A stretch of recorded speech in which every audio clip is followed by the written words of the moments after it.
మళ్ళీ మాట్లాడదాం. మహేష్ గారు, ఇప్పుడు కేంద్రంలో బీజేపీ ప్రభుత్వం ఉంది.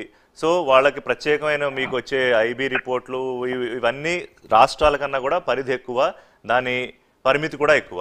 సో ఎప్పుడో బీజేపీ రాష్ట్ర నేతలు మునుగోడు ఉప ఎన్నికో దుబ్బాక ఉప ఎన్నికో, ఎందుకంటే అన్ని ఎన్నికల్లోనూ వాడామని క్లియర్గా చెప్తున్నారు. అప్పుడే మీ దృష్టికి వచ్చినప్పుడు ఇంతవరకు వ్యవహారం ఎలా వెళ్ళింది?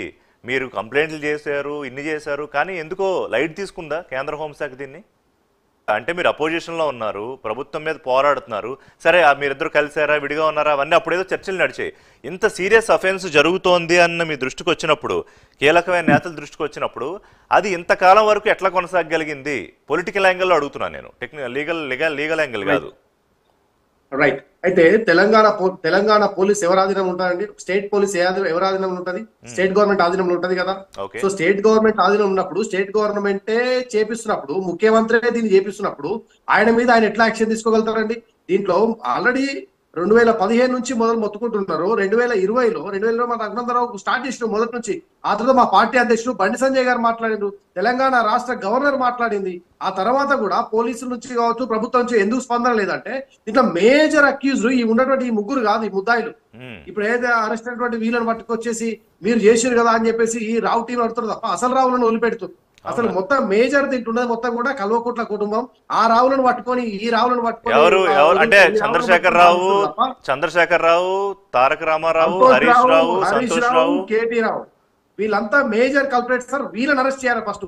వీళ్ళు రేపు ఎలక్షన్ రిజల్ట్ వచ్చినా వీళ్ళంతా పారిపోతారు. ఒక్కడున్నాడు అంతా అప్స్టాండింగ్ అయిపోతారు. మీరు చూడండి, మీరు చూడండి, వీళ్ళంతా పారిపోతారు. ఇంత ఆయన ఒక విలేకరును కూడా ఫేస్ చేయలేకపోయిన ముఖ్యమంత్రి ఏం మాట్లాడుతున్నావు అండి, ఎవడో నాకు తెలియదు అని చెప్పేసి అంటాడు. అంటే ఆయన ముఖం కూడా చంద్రముఖి లాగా 6 రంగులు మారిపోయింది ఆయనది ఒక ప్రశ్న అడగంగానే. అంటే ముఖ్యమంత్రికి కూడా తెలుసు దీంట్లో అరెస్ట్ అయితే నేను జైలు పోతా అని చెప్పేసి. కాబట్టి ఇక్కడ చిత్తశుద్ధి చూపించాల్సింది, నిరూపించుకోవాల్సింది రేవంత్ రెడ్డి గారే, మాజీ ముఖ్యమంత్రి. కరెక్ట్. ఇంకొకటి ఏంటంటే, ఒకటి అంటే పొలిటికల్ గా ఇప్పుడు బీఆర్ఎస్ కేసీఆర్ ని బీజేపీ క్లియర్ గా టార్గెట్ చేసిందా?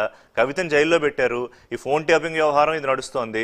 కొద్దిసేపటి క్రితమే ఈడీ కూడా ఇంకొక స్టేట్మెంట్ ఏంటంటే, మొత్తం ఈ లిక్కర్ వ్యవహారంలో కేసీఆర్ పాత్ర గురించి కూడా గత 2 గంటల నుంచి బయటకు వస్తుంది.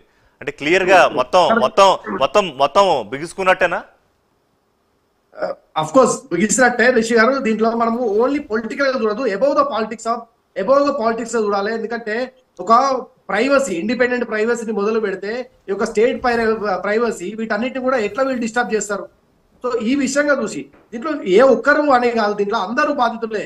ప్రతిపక్షం బాధితులే, అధికార పక్షం బాధితులే. ఆర్ఎస్ ప్రవీణ్ కుమార్ గారు మొన్న ప్రతిపక్షం ఉండే, ఈ రోజు పోయి అధికార పక్షంలో, మొన్న వరకు ప్రతిపక్షం ఉండి పోయి ఈ రోజు మళ్ళీ బీఆర్ఎస్ లో కలిసిండు. ఆయన ఫోన్ కూడా అసలు ఆర్ఎస్ ప్రవీణ్ కుమార్ ఇంకొక విషయం ఏంటంటే, కంప్లీట్ గా స్వార్థం ఉంది. ఆల్ పొలిటికల్ పార్టీస్ ని, అపోజిషన్స్ ని డిస్ట్రాయ్ చేయాలనే ఒక కుట్ర జరిగింది. దీంట్లో ప్రైవేట్ డాటా కూడా కలెక్ట్ చేసుకున్నారు, పొలిటికల్ డాటా కలెక్ట్ చేసుకున్నారు, బ్లాక్ మెయిల్స్ చేసారు. వీళ్ళంతా నాకు తెలిసి ఇంకా వీళ్ళు సిబిఐ ఎంక్వైరీ జరిగితే చాలా మంది చనిపోయారు, చాలా మర్డర్స్ జరిగినాయి ఇక్కడ, చాలా మర్డర్స్ అని. ఈ మర్డర్స్ అని ఆత్మహత్యలు అన్ని కూడా మర్డర్సే. అది ముఖ్యంగా గవర్నమెంట్ చేసి ఉంటది. వాటన్నిటి కూడా ఎంక్వైరీ జరగాలంటే సిబిఐ ఎంక్వైరీ జరగాలి. ఇది కొత్త యాంగిల్. అంటే ఇప్పటిదాకా రాలా, అంటే ఇప్పటిదాకా బెదిరింపులు, ఒక నిమిషం, ఇప్పటిదాకా బెదిరింపులు, లొంగ తీసుకోవడాలు, వసూళ్లు ఇవే వచ్చాయి, కానీ మీరు మర్డర్లు అనే కొత్త యాంగిల్ తీసుకొచ్చారు. ఎస్, ఈ స్టేట్ లోపల నేను పేర్లు మొదలు పెట్టాను.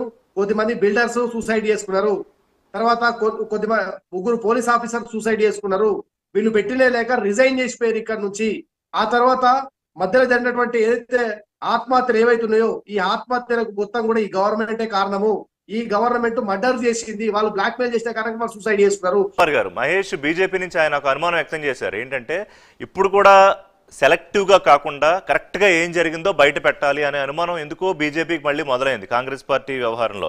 అలాగే ముఖ్యమంత్రి ఇందాక మాట్లాడుతూ హార్డ్ డిస్క్లు, డేటా బ్యాకప్ ఎక్కడుందో అధికారులకు తెలియాలి అన్నారు. అంటే కీలకమైన హార్డ్ డిస్క్లు, డేటా బ్యాకప్ బయటకు వస్తే ఇంక ఇందులో ఎవడు తప్పించుకునే అవకాశం ఉండదు. ఎందుకు ఈ అనుమానాలు బీజేపీకి వస్తున్నాయి? ఇందులో సిబిఐ ఎంక్వైరీ అంటే ఉన్న ప్రాబ్లం ఏంటంటే, ఆ మాట మిత్రుడికి నచ్చకపోవచ్చు, కానీ ఆ పార్టీలో పోయి చేరితేనేమో మోడీ వాషింగ్ పౌడర్ అని ఈ మధ్య కొద్దిగా నినాదం వచ్చాయి. ఎంత తర్వాత ఇప్పుడు స్టేట్ ఒక్క నిమిషం ఒకసారి స్టేట్ ఇన్వెస్టిగేషన్ అనేది ఈ రోజు సీరియస్ ఒక్క నిమిషం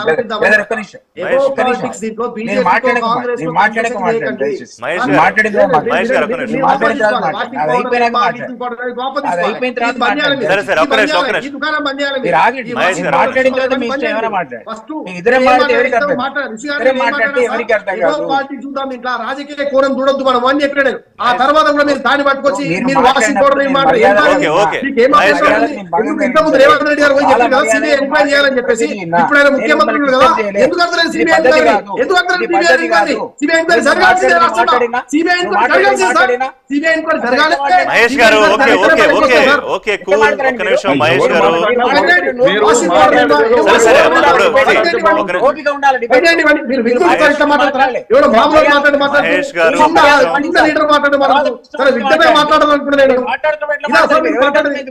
మాట్లాడుకుంటే చిన్నగా మాట్లాడుతున్నారు. ఈ రోజున సిస్టమ్ లో ఇప్పుడు సీరియస్ గా